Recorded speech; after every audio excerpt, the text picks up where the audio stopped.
ఒకప్పుడు జర్నలిజం అన్నది పవిత్రమైన వృత్తి. ఇప్పుడు అది తమ సొంత ఎజెండాను ప్రకటించుకోవడానికి, పబ్లిసిటీ చేసుకోవడానికి ఒక ఆయుధంలా వాడుకుంటున్నారు. ఎక్కడో ఏదో చూసి నాలాంటి యూట్యూబర్ గాడు ఏదో మాట్లాడినా చేసినా సరే ఫోన్లే తెలియక చేసాడు అనుకోవచ్చు. కానీ తీన్మార్ మల్లన్న ఆయన ఆకాశంతో వాగ్వాదం చేయగల స్థితిలో ఉన్నాడు. అటువంటి మనిషి తను ఏం మాట్లాడుతున్నాడో కూడా ఆలోచించుకోవట్లేదు, చెక్ చేసుకోవట్లేదు, నోటుకొచ్చింది వాగుతున్నాడు. అటువంటి పెద్ద మనిషిని ఉద్దేశించి వాగుతున్నాడు అని నేను అనకూడదు, కానీ అనవలసిన పరిస్థితులు ఆయనే కల్పించాడు. ఒక్కసారి ఆయన ఏమంటున్నాడో చూడండి. హిందూ ధర్మం, గోరక్షణ, భారత్ మాత ఇవన్నీ అంశాలు ఉంటాయి కదా దాంట్లో.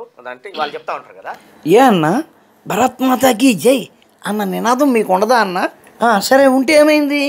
అయితే ఇక్కడ ఈ అలానా అనేటువంటి కంపెనీ ఏంటంటే ఆవు మాంసాన్ని ఇతర దేశాలకు ఎక్స్పోర్ట్ చేసేటువంటి పెద్ద కంపెనీ ఇది. భారతీయ జనతా పార్టీ విరాళాలు ఇచ్చింది. అంటే గోమాత నమ్మిన పైసలతోటి భారతీయ జనతా పార్టీ విరాళాలు ఇచ్చింది. ఇది నేను కాదు, జూరాటే అతిపెద్ద ఏది ఆవు మాంసాన్ని ఇతర దేశాలకు ఎక్స్పోర్ట్ చేసేటువంటి కంపెనీ భారతీయ జనతా పార్టీకి ఎలక్టోరల్ బాండ్ల రూపంలో పైసలు ఇచ్చింది. అన్న భారతీయ జనతా పార్టీ వాళ్ళ దగ్గర జస్ట్ ఎలక్టోరల్ బాండ్స్ మాత్రమే తీసుకుందా, లేకపోతే అలానాలో పార్ట్నర్షిప్తో వ్యాపారం కూడా, ఆవు మాంసం వ్యాపారం కూడా చేస్తుందా? Exporter of frozen halal boneless buffalo meat. అన్న మల్లన్న ఏం చెప్పావన్నా? నాకు కరెక్ట్గా అర్థం కాలేదు, మళ్ళీ ఒకసారి చెప్పు. Exporter of frozen halal boneless buffalo meat. Halal boneless buffalo meat. అన్న నువ్వు ఎక్కడ చదువుకున్నావు అన్నా? ఇది బొళ్ళు చదువుకున్నావా, కాన్వెంట్ స్కూల్లోనా? నాకు తెలిసి నువ్వు ఆర్ఎస్ ప్రవీణ్ కుమార్ తాలూకు సోషల్ వెల్ఫేర్ హాస్టల్లో చదువుకొని ఉంటావన్న. అక్కడే ఈ రకమైన భాష నేర్పుతారు. అదే హైందవానికి చెందిన విషయాలు వచ్చేటప్పటికి ఎట్లాంటి అర్థాలు చెప్పడమే, అక్కడ అక్షరాలు కనబడుతున్నాయన్నా, నువ్వే చెప్తున్నావు అన్నా. ఏంటన్నా? హలాల్ బోన్లెస్ బఫెలో మీట్. బఫెలో అంటే ఆవు అన్నా, ఎద్దా అన్నా? చూడన్నా ఇక్కడ కనబడుతుంది. దీన్ని బఫెలో అంటారని చిన్నప్పుడు మా ఎలిమెంటరీ స్కూల్ మాస్టర్ చెప్పాడన్నా. అంటే అన్నా బోర్డు స్కూల్ కదన్నా, ఆ మాస్టర్లు పెద్ద జ్ఞానం తక్కువ. బహుశా నువ్వు చెప్పినట్టే ఈ ఆవులే అయ్యి ఉంటాయన్నా. ఆ మాస్టర్కి తెలియక ఇట్లా బఫెలో అన్నాడన్నా. అంతే కదన్నా, మా చిన్నప్పుడు మా అమ్మ దీన్ని ఆవు అనేది, దీని మొగుడిని ఎద్దు అనేదన్నా. దీని తోక్కే పసుపు రాసి బొట్టెట్టి దండం పెట్టేదన్నా. దీన్ని మా ఊళ్ళో అందరూ ఆవు అనేవారన్నా. మా ఇంగ్లీష్ మాస్టర్ మాత్రం దీన్ని కవ్వు అనేవాడన్నా. ఓహో, కవ్వు అంటే ఆవు కాదా, బఫెలో అంటే ఆవా? నువ్వు చెప్పేదాకా నాకు తెలదన్నా.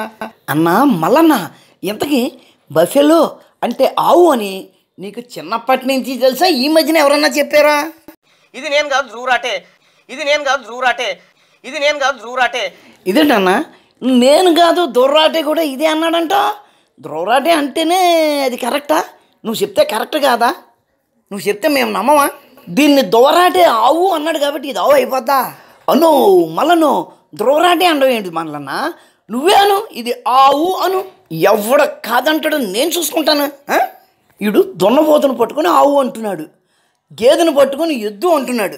వీడు ఆవా దొన్నపోతా? నాకు తెలిసి ఆవు అయితే కాదు. సోరీ అన్న, ఏకవచనం వచ్చేస్తుంది, ఏమనుకోకే. నాకు తెలిసి ఇలాంటి తప్పుడు ప్రచారాన్ని జర్నలిజం అనరు, ఇట్లా తప్పుడు ప్రచారం చేసేవాడిని జర్నలిస్టు అనరు. ఓకేనా? అవునన్నా, నీకు దున్నపోతుకి ఆవుకి తేడా తెలీదు. సరే, మధ్యలో ఆ ద్రోరాటిగాన్ని ఎందుకు లాగుతున్నారా? కొంపతీసి ఆడు కానీ నీతో ఇలా చెప్పాడా, దీన్నే అవమాసం అనరా, గుడ్డోళ్ళు వాళ్ళు ఏం తెలీదు, ఒప్పేసుకుంటారు అని? కాకపోతే నా మాట కాదన్నందుకు నేను హర్ట్ అయ్యాను, అందుకే వాకౌట్ చేస్తున్నాను. ఏడ్చోలే, దట్స్ ఆల్. దొంగ దొంగ పట్టుకోండి. ఆడికి నాకు సంబంధం లేదు. దొంగ దొంగ దొంగ దొంగ నా ఒక్కడే చూపిస్తావేంటి? వెనకాల నీ అమ్మ మూడా? ఓరెడి అబ్బా పెట్టావు కదా. ఓహో, దున్నపోతుకి ఆవుకి తేడా తెలియని ఎదవాని నిన్ను అంటారని భయం వేసి నన్నేంటి ఆడు మాత్రం ఎదవ కాదా అని ధ్రువరాతిగాని చూపిస్తున్నావా? సరే సరే, దీని ఫోటో చూపిస్తూ నీతో మాట్లాడుతుంటే దానికి కూడా కోపం వస్తుందేమో అనుకుంటున్నాను. మనం చేస్తే నీతి, ఎదటోడు చేస్తే బూతు, అంతేనా? రాజకీయ నాయకులు వీళ్ళకు టోపీలు పెట్టుడితో పాటు అది కట్ చేయాలి కింద. కాదు, మొత్తం ముస్లిం లెక్క తయారు చేయాలంటే అన్ని చేయాలి, అన్ని కట్ చేయాలి. వీళ్ళకు అన్ని కట్ చేస్తే అప్పుడు కట్ చేయాలా? అయితే ఇది ఒక్కసారి చూడు.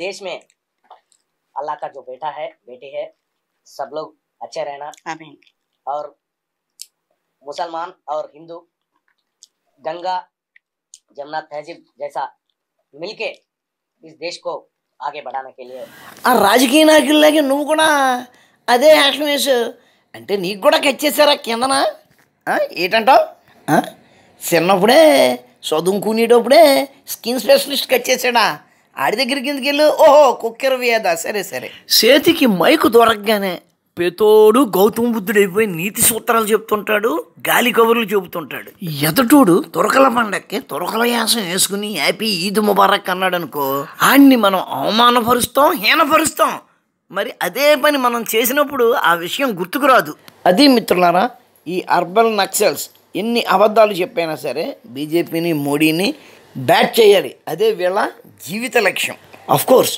వీళ్ళేంటో మనకు తెలుసు కాబట్టి వాళ్ళ మాటలు మనం నమ్మం అనుకోండి అది వేరే సంగతి ఉంటాను నమస్కారం మతోన్మాదంపై రామబాణం